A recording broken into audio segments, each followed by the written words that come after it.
avez fait de la radio également, non? Hier, je crois que j'en ai. Mesdames et messieurs, bonsoir. Nous avons le grand plaisir maintenant d'accueillir Sename Kofi Agbojinou pour une conférence dont le titre me paraît particulièrement énigmatique. C'est donc la cosmologie comme nouveau paradigme du design. Merci. Vous m'entendez bien? Alors moi j'ai la lumière dans le visage, donc je ne vous vois pas. Si quelqu'un n'est pas content, il faut qu'il s'agite.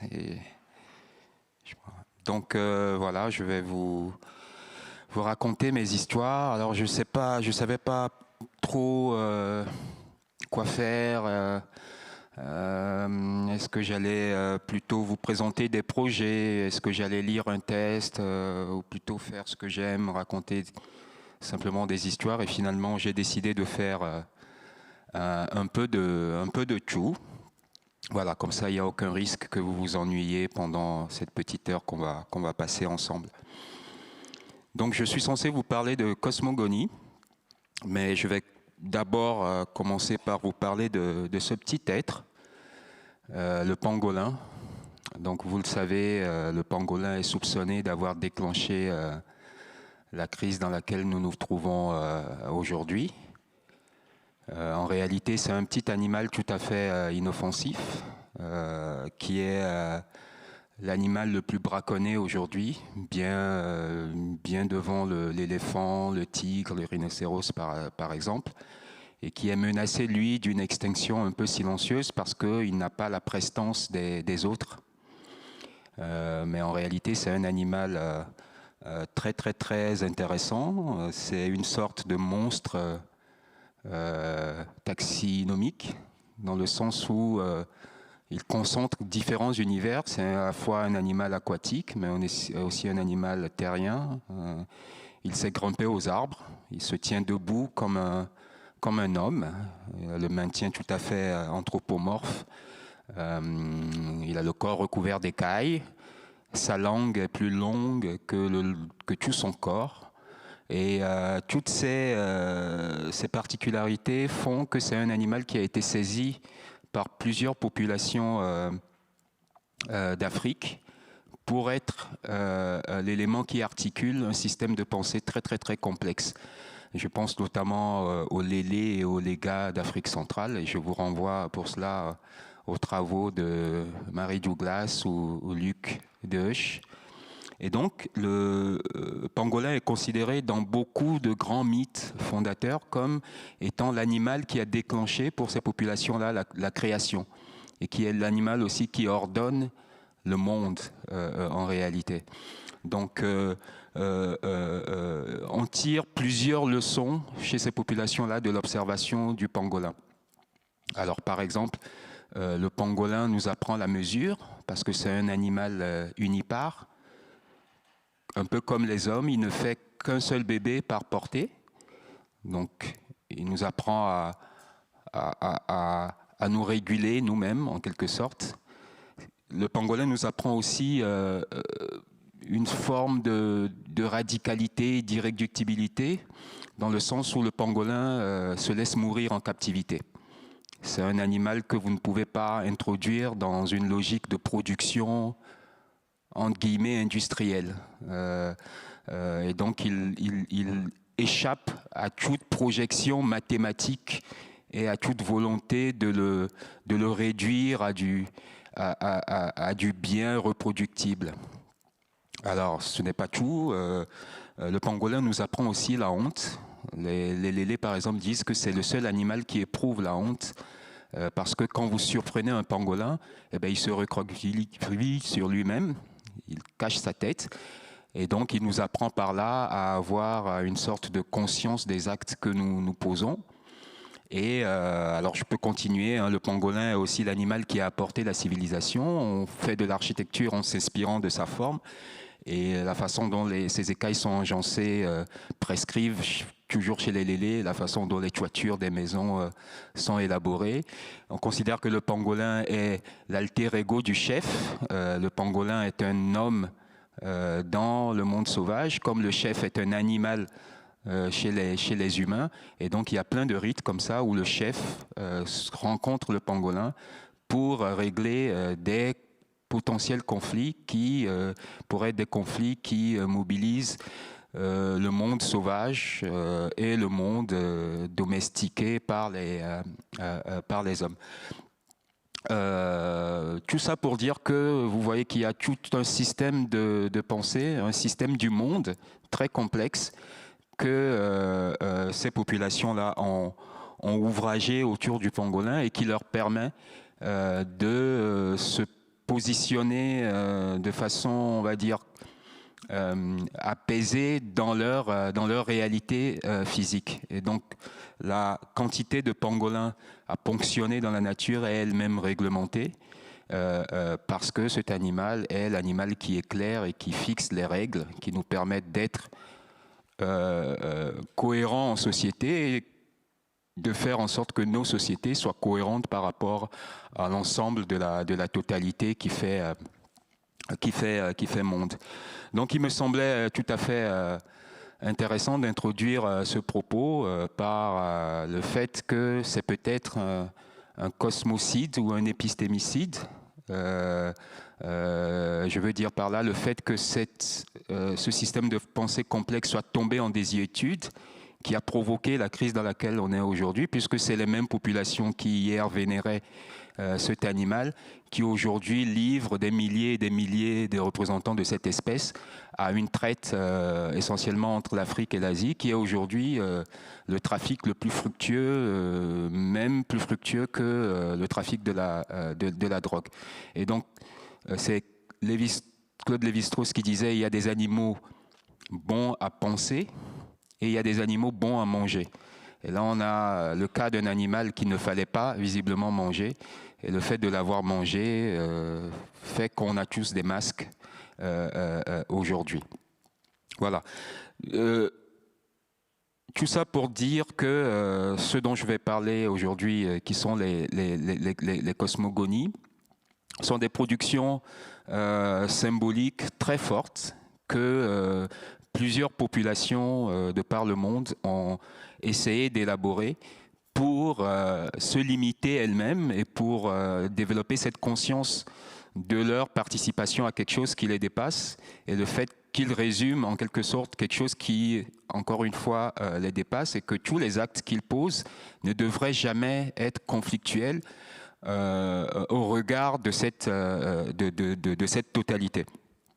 Alors la cosmogonie a été rapidement challengée. Elle s'est déployée de façon tout à fait intéressante et il y a des survivances dans des sociétés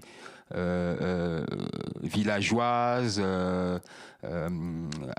qui vivaient dans des configurations assez modestes, mais la cosmogonie a été très vite challengée par l'apparition des cités-États et on a vu apparaître des formes un peu plus figées qui ont fait religion. On le voit déjà dans l'Égypte ancienne où la cosmogonie devient là, vous avez une sorte de résumé de la création du monde chez les Égyptiens avec l'acte du démiurge, Amon, qui ouvrant Nout sur Geb, donc le ciel sur la terre, fait apparaître la lumière, aidé par Chou et Tefnou, l'air et le feu. L'air et l'eau, pardon. Donc vous voyez qu'on quitte des considérations beaucoup plus souvent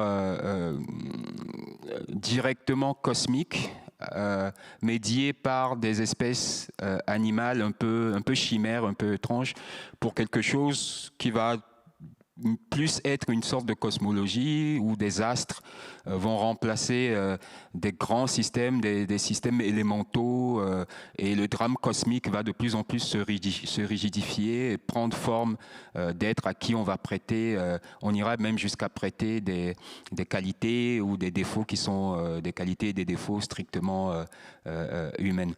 Cette réduction vers une forme un peu plus panthéonique va être encore plus accentuée avec la Grèce antique et leur forme à eux de cosmologie, avec un panthéon de dieux qui là sont devenus complètement humains dans ce qui pourrait être les travers spécifiques à l'humanité. Mais le vrai coup qui sera porté, si vous voulez, à la cosmogonie en tant que grand système qui organise le monde et duquel on tire des règles qui permettent de faire architecture, comme par exemple chez les Égyptiens, puisque ce résumé de la création du monde fournit aussi directement le plan de la maison égyptienne, des règles pour la musique, des règles pour le politique, etc. Et bien, le grand coup qui va être porté à ces grands systèmes à prétention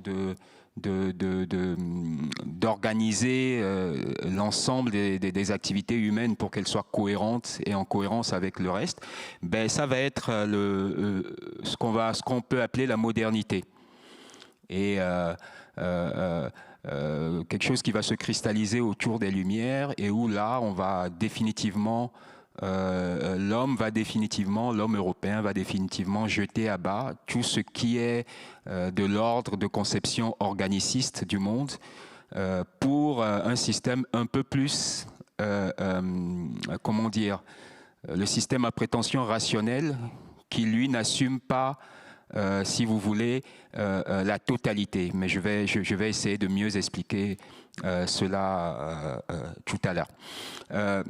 Comment procède donc ce système qui se met en place, la modernité?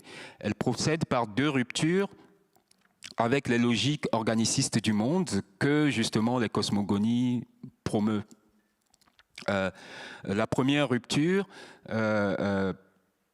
peut être ce qu'on, Descola par exemple, appelle le naturalisme, et, avec Descartes, l'idée que l'homme est esclave de la nature et qu'il doit la soumettre pour se réaliser entièrement homme.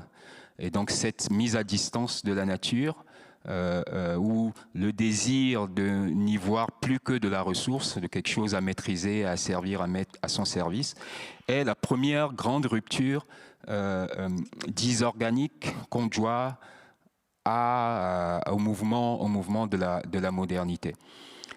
Il y a après une deuxième rupture qui est ce qu'on pourrait appeler l'individualisme, puisque après avoir considéré que la nature était quelque chose de contraignant qui nous ramenait à une forme d'animalité dont il fallait en quelque sorte s'extraire pour être raffiné, l'homme moderne européen a modélisé le groupe aussi sur le modèle de la nature, en considérant qu'il y avait encore trop de liens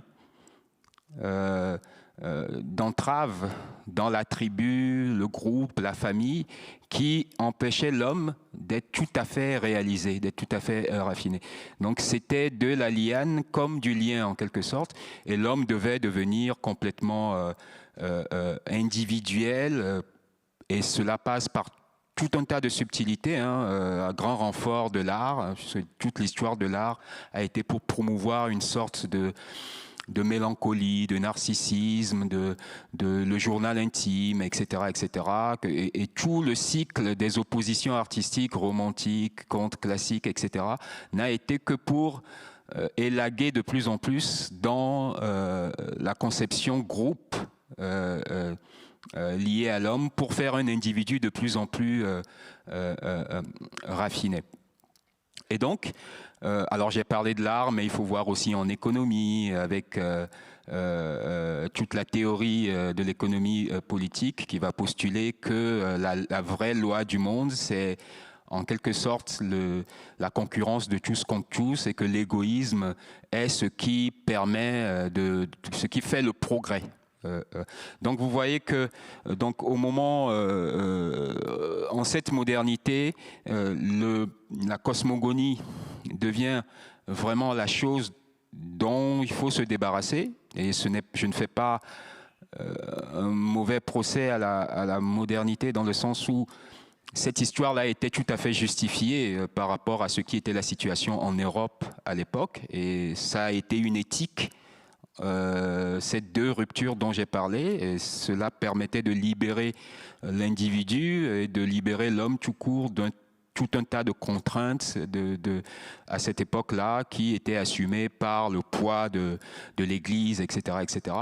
Mais là où cela a été dérangeant, c'est que le marché et l'instinct de dominer ont eux aussi vu un potentiel dans ces ruptures avec l'organique et se le sont appropriés en quelque sorte et en ont fait un outil qui s'est même émancipé du berceau européen et qui donc a servi à conquérir sur le prétexte d'aller civiliser, de sauver l'homme un peu partout dans la périphérie européenne, devenu donc un outil de domination globale et donc a directement mis en danger partout où ils étaient encore vivaces les formes anciennes de vision du monde, de cosmovision du monde, de l'organicité qui assumait d'être entravé de nature et entravé de liens sociaux. Je dois dire aussi que ce mouvement a été, comme vous le comprenez, le mouvement pour civiliser le sauvage, mais du sauvage à civiliser, la femme par exemple était un peu le dernier objet en quelque sorte, parce que, comme vous le savez, la femme est l'être de nature par excellence, elle est soumise au cycle, elle ressent la lune, c'est d'ailleurs pour cela qu'elle est irraisonnable, elle est complètement hystérique, donc elle a trop de nature en elle. Elle est aussi l'être du lien social. C'est elle qui fait du lien en réalité, presque directement. Et donc ce mouvement de rupture successive avec l'organicité a aussi servi une autre forme de domination qui est celle de l'homme sur la femme. Des dominations qui en réalité sont très très très mitigées dans les systèmes organicistes sur le modèle des cosmogonies dont je vous parle.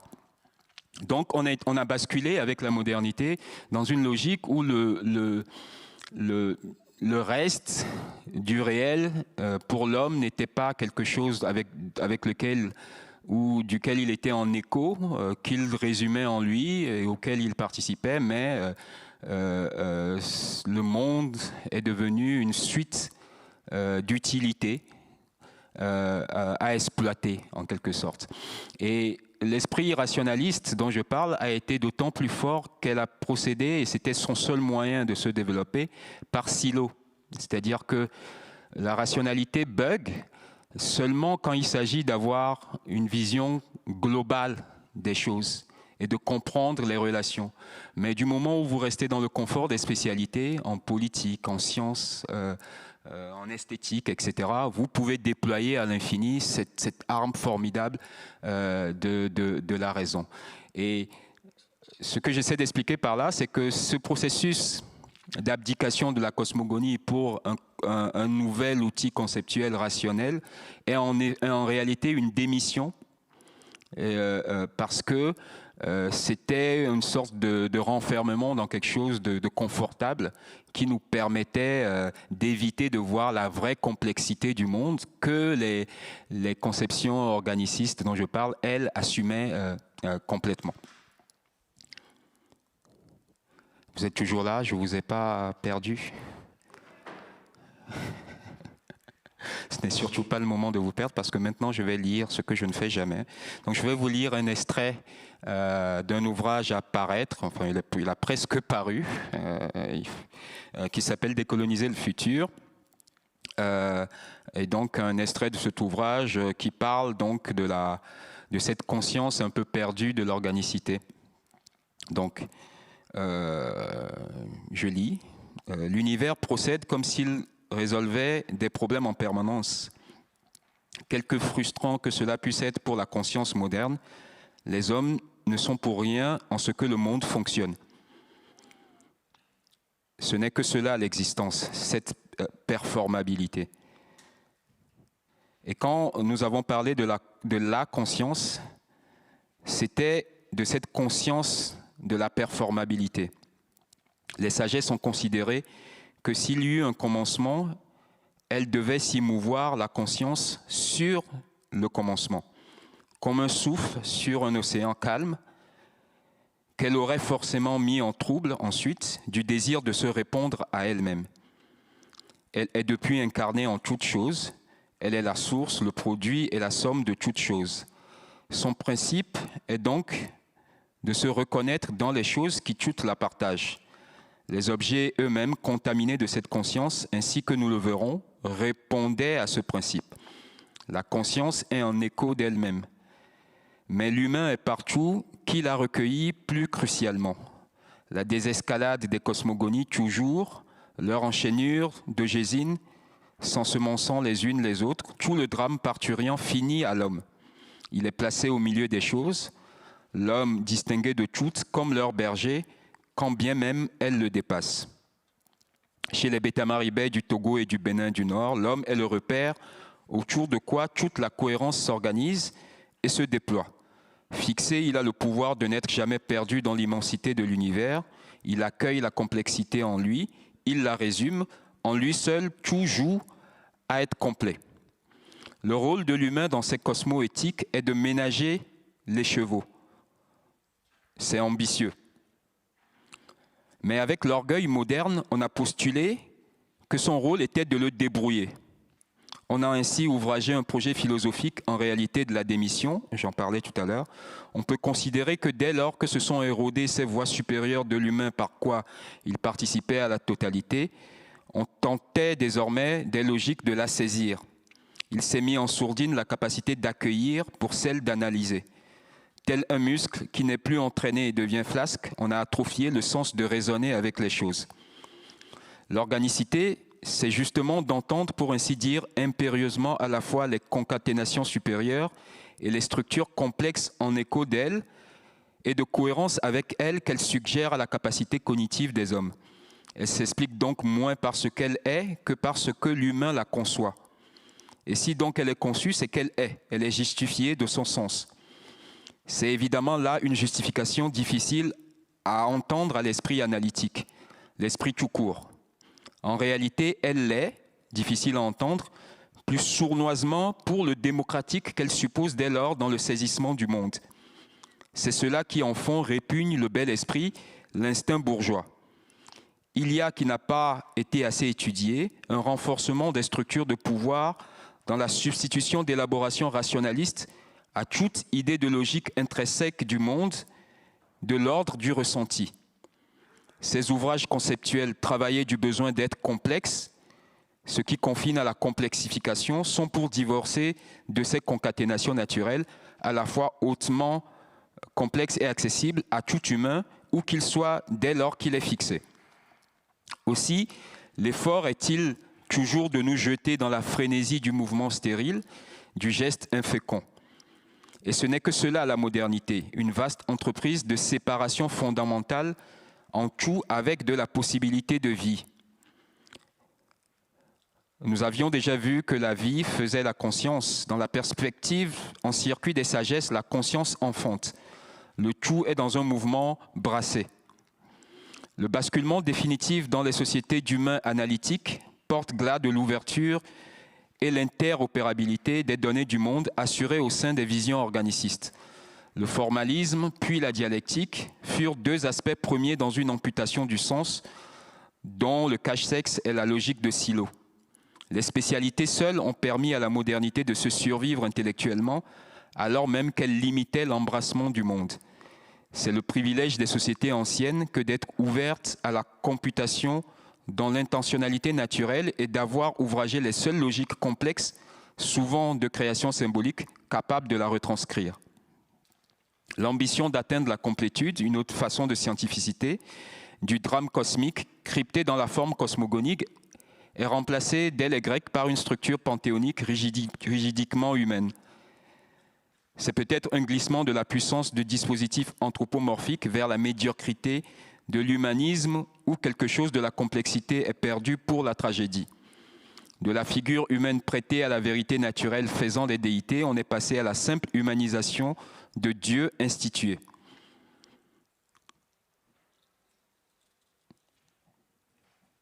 Qu'ajouter à cela, sinon répéter encore qu'il faudrait peut-être remonter jusqu'à là l'éthique occidentale qui postule encore aujourd'hui et nous propose qu'être esclave de la rationalité est préférable à l'éthique d'être esclave de la raison du monde. Voilà, pour mon test, je reviens à la présentation pour vous dire que ce qui est à gauche, c'est évidemment ce à quoi l'évolution ou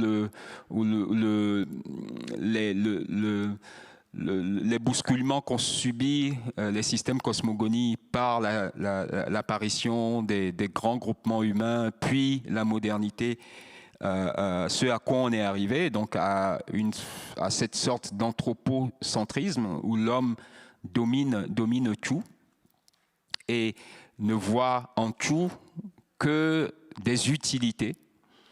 Et ce qu'ont toujours essayé de réaliser les sociétés traditionnelles, sans les idéaliser, ce qu'ils ont toujours essayé, ces sociétés organiques, de réaliser, c'est un système de l'unité où il y a une forme de dépendance de tous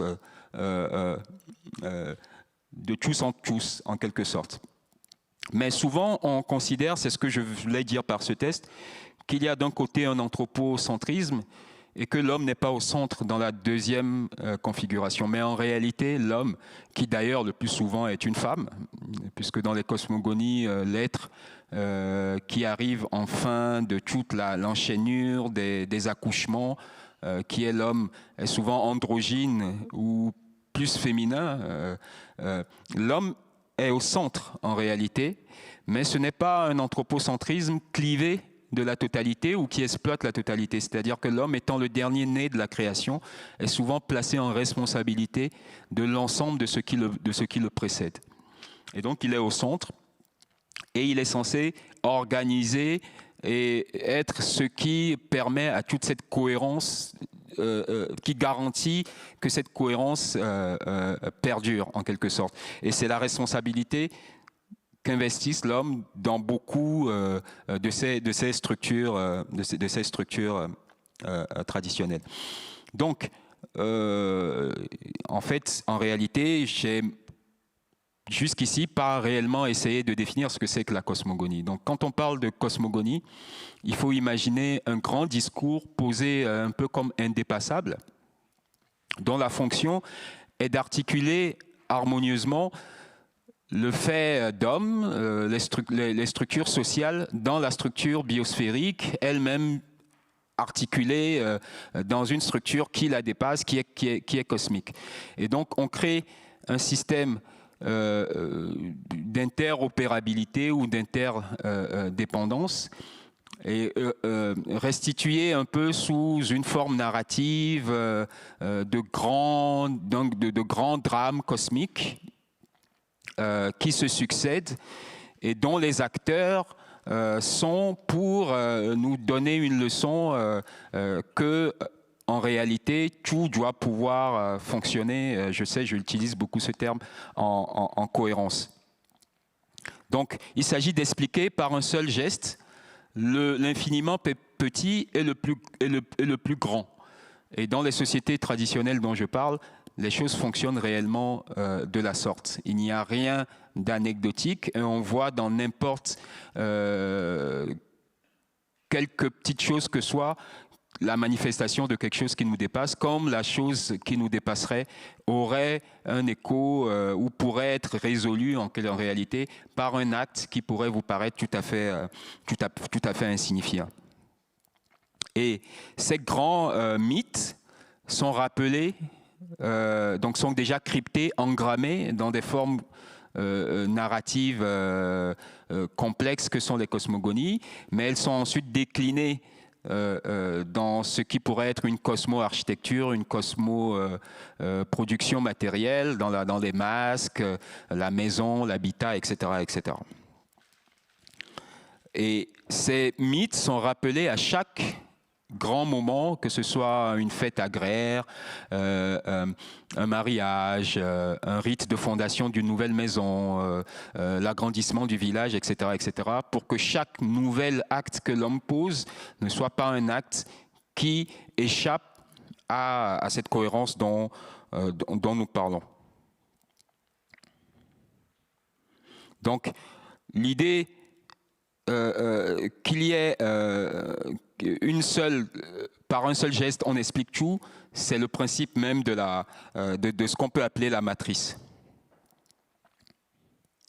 Et donc, il faut considérer que les cosmogonies sont un moyen d'accès, comme Claude Lévi-Strauss le disait, au monde par derrière, qui permet de voir le cachet du monde et tout ce qui échappe dès lors qu'on sort du confort des spécialités et qu'on veut avoir une sorte de compréhension transversale de la réalité monde prise globalement.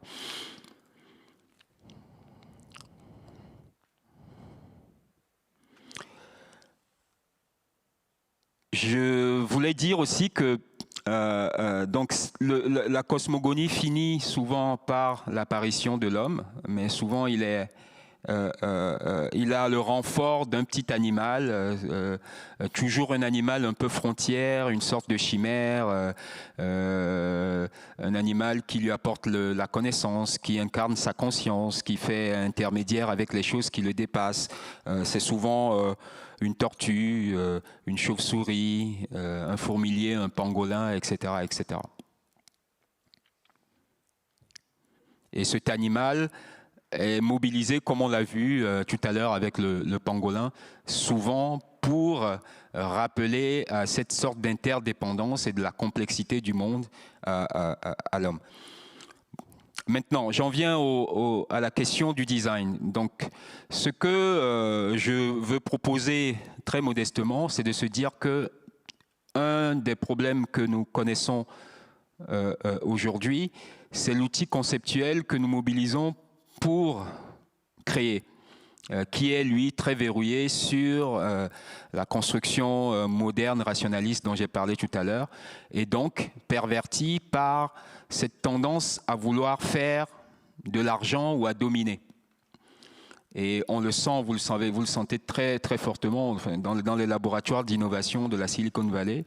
Un produit n'est pas bon parce qu'il résume le monde ou que son émergence ne met en crise aucune partie du monde. Il est bon quand il pénètre idéalement un marché et qu'il peut faire le plus d'argent possible.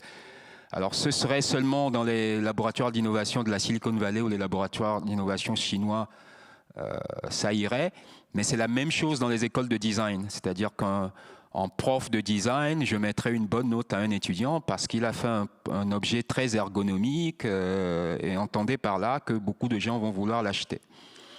Alors on ne met jamais dans la comptabilité qui permet d'affecter une note, on n'essaie jamais d'essayer de prendre en considération la possibilité, par exemple, que le matériau qui est mobilisé pour faire ce device crée une crise dans une autre géographie.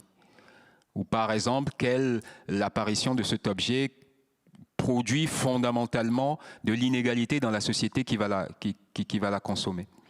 Et donc cet outil critique, cet outil d'analyse, cet outil d'évaluation que nous mobilisons, que ce soit dans les écoles de design ou dans les laboratoires d'innovation, ou que presque inconsciemment nous habitons pour parler de création et de production de nouveaux objets, c'est cet outil lui-même qui est problématique. Et c'est de lui qu'il faut divorcer. Et donc, toute ma tentative aujourd'hui, c'est de vous sensibiliser à une alternative qui est un autre outil que d'autres géographies, d'autres sociétés, à d'autres époques ont développé, qui lui, justement, mobilisait d'autres façons de comptabilité qui, normalement, sont vertueuses du point de vue des problèmes que nous vivons aujourd'hui.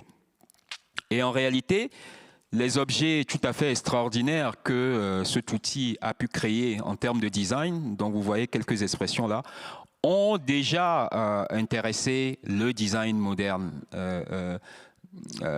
Ils ont même en réalité accouché de la modernité ou du design considéré comme moderne, puisque ce qu'on a appelé les avant-gardes ont été beaucoup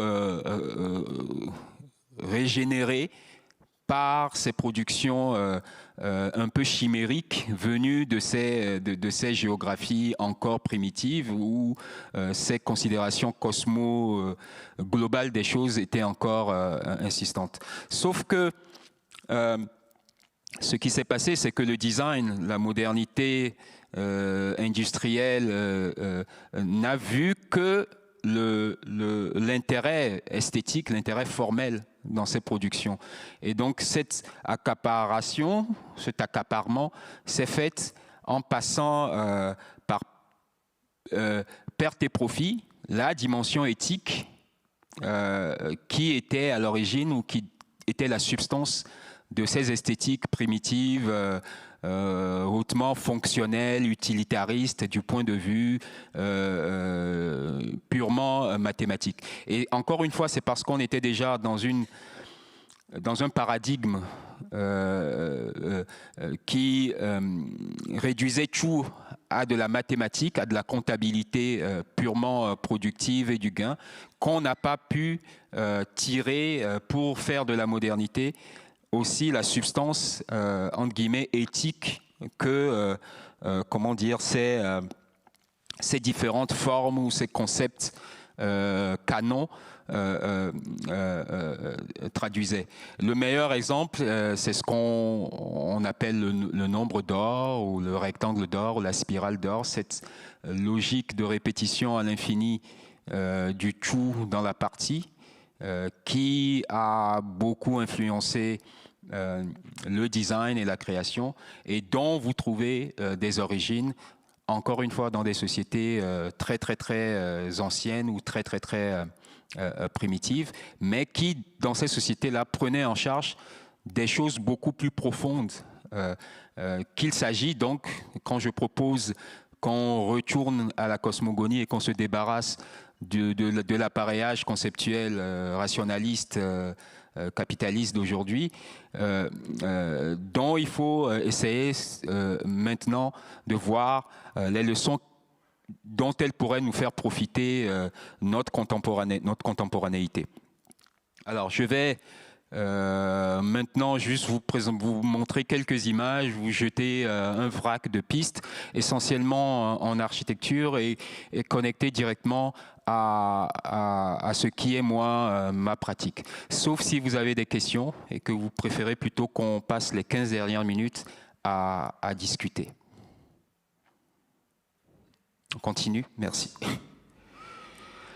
Donc, juste un exemple de cette recherche dans le cosmogonique et cette sorte de dépouillement pour voir quelles sont les valeurs que porte le cosmogonique et qui va au-delà de la forme. Donc ça, c'est un travail que j'ai commencé à faire il y a maintenant quelques années sur les architectures traditionnelles africaines. Ce qu'on appelle encore les architectures vernaculaires, les quelques-unes qui existent encore, puisque beaucoup de ces architectures ont disparu. Et donc j'ai fait un travail comparatif entre deux grands lots d'architecture. Un lot d'architecture qu'on pourrait appeler les architectures de la région voltaïque, et un autre lot qui serait les architectures de l'ère tchadien. Et il est sorti de cette analyse qu'il y avait un certain nombre de principes, un certain nombre de concepts qui revenaient rigoureusement d'une architecture à l'autre et qui étaient engrammés, encore une fois, comme pratiquement comme une sorte d'ADN dans les cosmogonies qui se ressemblent plus ou moins toutes, puisqu'il faut considérer un peu le continent comme un pays plein. Et souvent, la variété que vous observez est trompeuse. Il y a des constantes.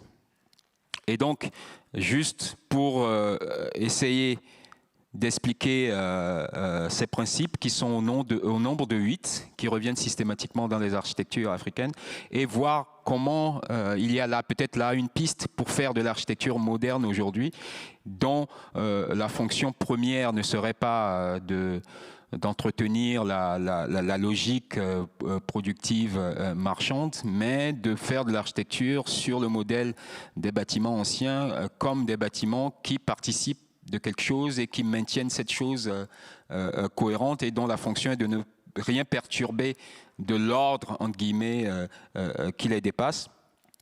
Donc, pour parler rapidement de ces principes, le premier principe, très fort, c'est la figure de gestation, le fait que vous avez systématiquement codé dans l'architecture traditionnelle africaine, en tout cas celle de cette ère dont je parle, quelque chose qui fait écho à l'enfantement, à la naissance ou à l'accouplement. Alors, c'est pris en charge symboliquement dans certaines architectures et c'est spatial directement dans d'autres. Donc, vous avez des formes fœtales, vous avez dans le plan du bâtiment des expressions d'accouplement, etc., etc. Alors, j'ai pas le temps d'aller dans le détail. Vous avez aussi l'anthropomorphisme, mais j'en ai déjà un peu parlé, c'est-à-dire que vous considérez que la cosmogonie considère que le corps humain est le modèle idéal de toute chose, parce que l'homme est un peu le meilleur de la création, c'est pour ça qu'il arrive un peu en dernier, quand on a déjà tout essayé. Et la maison, souvent, a des yeux, une bouche et des fonctions qui sont tout à fait humaines. C'est pour ça qu'elle n'est jamais neutre. On ne fait pas maison comme on fait une machine à habiter. En fait, chaque fois qu'on fait maison, on crée un nouveau parent. Et souvent, c'est même le parent le plus âgé de la famille, et on lui doit à la maison le même respect qu'on devrait à la femme la plus vieille, quoi, du groupe.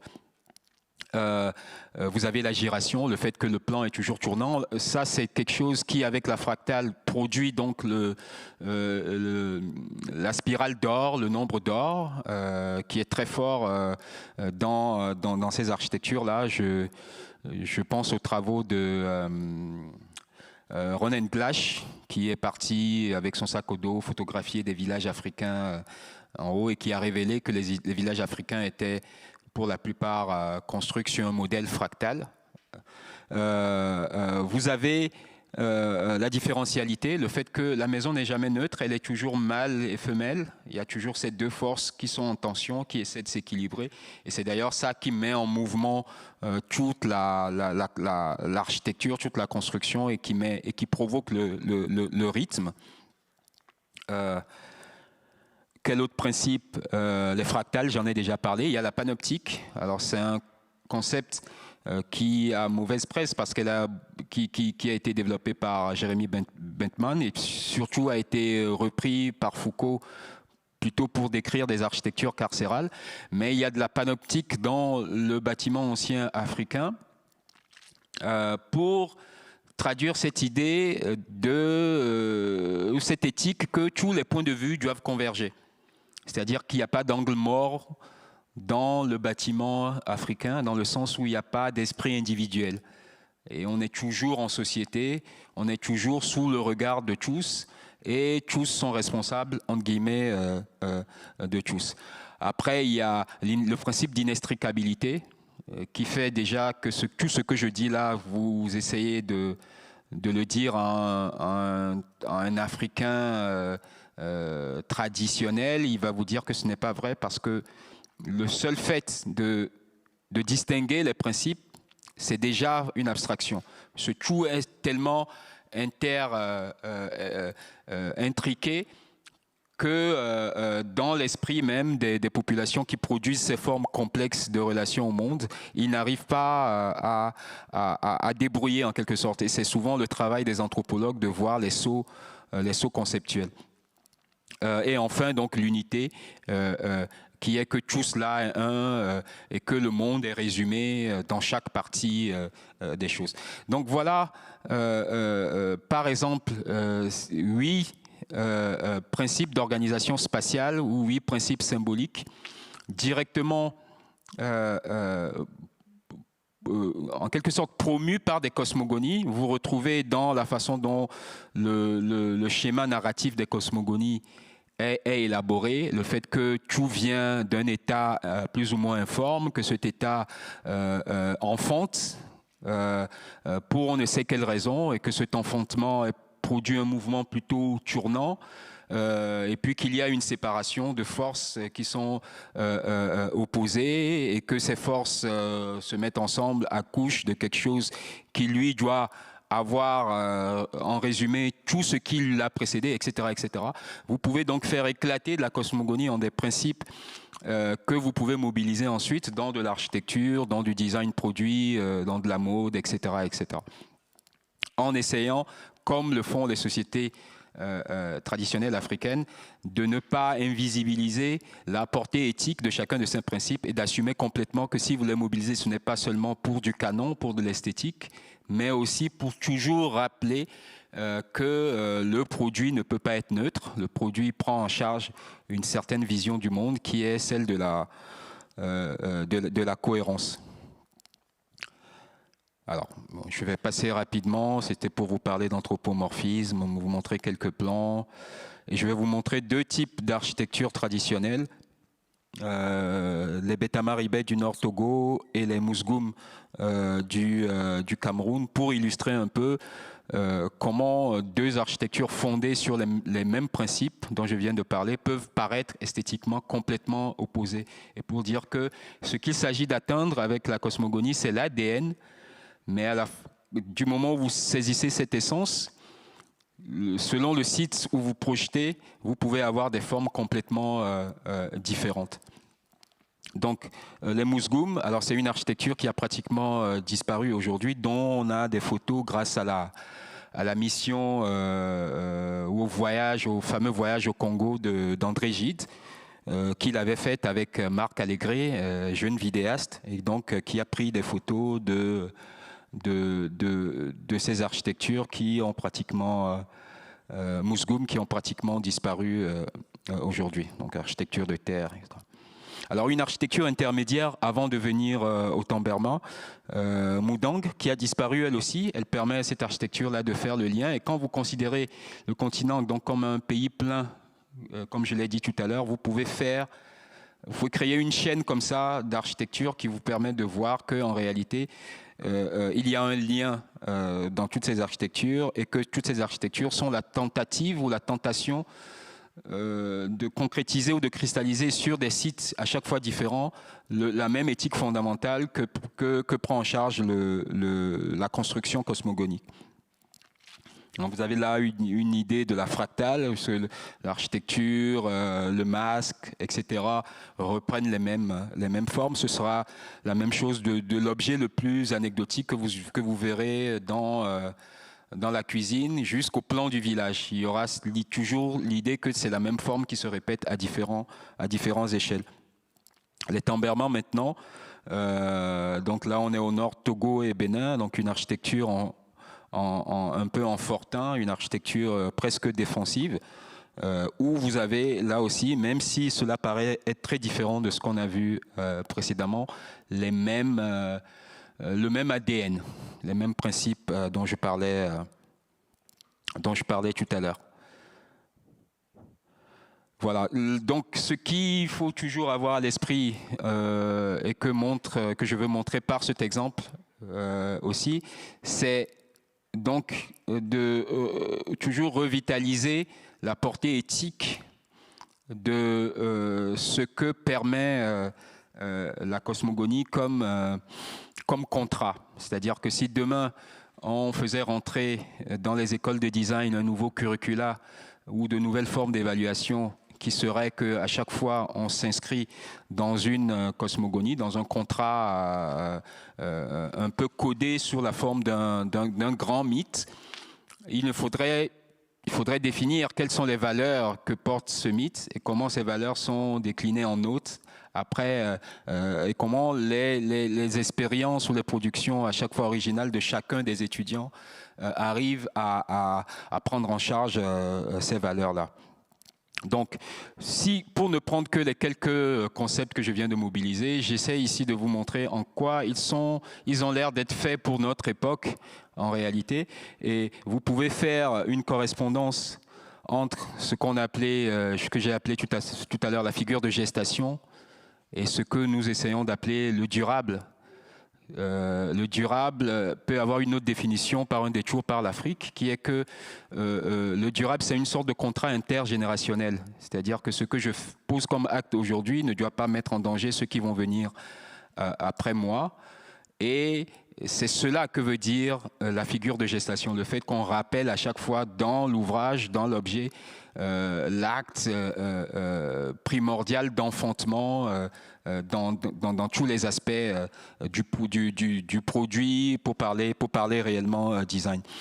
L'anthropomorphisme, le fait que toute ta forme humaine rappelle à l'homme sa responsabilité dans tout. Et donc, quand vous investissez quelque chose d'une forme humaine, elle ne peut plus être neutre, par exemple. L'objet, la cuillère que vous designez, la basket, n'est pas juste un objet à consommer et à jeter. Ça doit être un objet que vous n'achetez pas que pour vous, d'abord. Vous l'achetez, si elle est réellement durable, aussi pour vos enfants. Et donc, vous avez cette préoccupation-là de transmettre. Mais l'objet lui-même, pour l'usage votre propre, ne peut pas être quelque chose de neutre que vous manipulez. Et donc, chacun des principes, des 8 principes qui, extraits des cosmogonies africaines, prennent forme architecturale, peuvent prendre en charge un des challenges ou un des enjeux de soutenabilité que nous avons à gérer aujourd'hui. Alors, j'ai encore quelques slides, mais je vais m'arrêter là. En vous remerciant et après vous avoir donc dit que l'effort de tout cela, c'est de produire pour demain une sorte de fabulation spéculative, savoir quels sont les enjeux que nous allons devoir traiter, quels sont les enjeux du futur, et de futuriser en quelque sorte les archives et d'arriver à une sorte de contrat en réhabituant un peu les mythes à notre réalité d'aujourd'hui, une forme de contrat nouveau partagé par tous qui challenge un peu le logiciel actuel du monde qui est capitaliste, rationaliste, etc., etc., et dont la mobilisation nous permet de faire des objets qui, à tout point de vue, sont plus éthiques. Je vous remercie.